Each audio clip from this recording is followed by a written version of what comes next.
News when you want it with Bloomberg News Now. I'm Monica Ricks.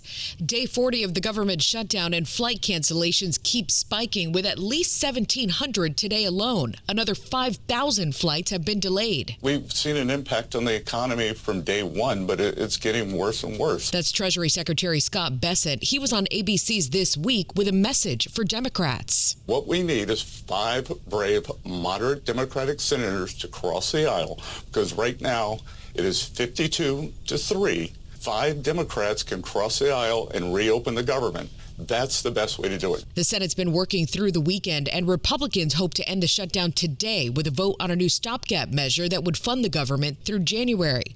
Meantime, the shutdown's hitting federal workers and those who receive SNAP benefits hard. Thea Price is both. This is the first time I've actually ever been on public assistance in my adult life, and we held out as long as we possibly could. Several states issued full benefits this month following federal rulings requiring the government to use emergency reserves to send payments during the shutdown.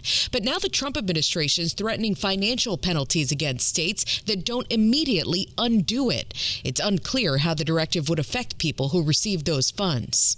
Several unions are upset with the Trump administration now for giving China a pass on shipbuilding.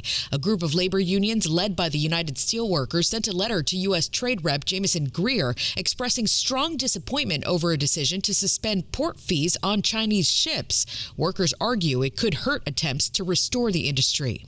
Meantime, Senate Democrats want more information from the Trump administration about bankrolling China's tech advances. Bloomberg's Amy Morris has more on that from Washington. The senators demanded an update on plans to review and possibly expand the outbound investment security program.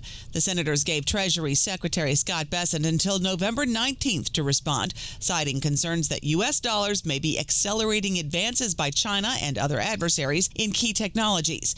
Now, Bessent had said back in May that a policy tool to prevent China from exploiting the benefits of American investments is in the works. He advised Congress to stand down.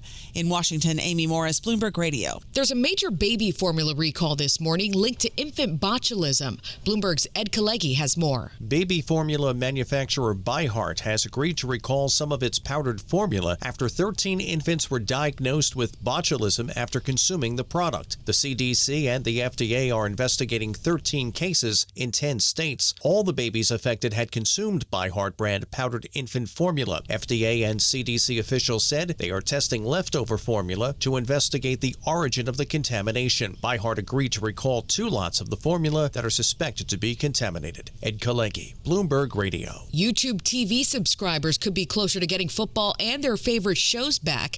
According to The Athletic, Google and Disney will be negotiating programming rates again today to get Disney content, including ESPN and ABC, back on. The channels went dark about a week and a half ago. Major retailers are preparing for the holiday shopping rush, but this year they'll handle it with fewer workers. Stores are expected to hire between 2 and 365,000 seasonal workers, down from 442,000 seasonal hires last year.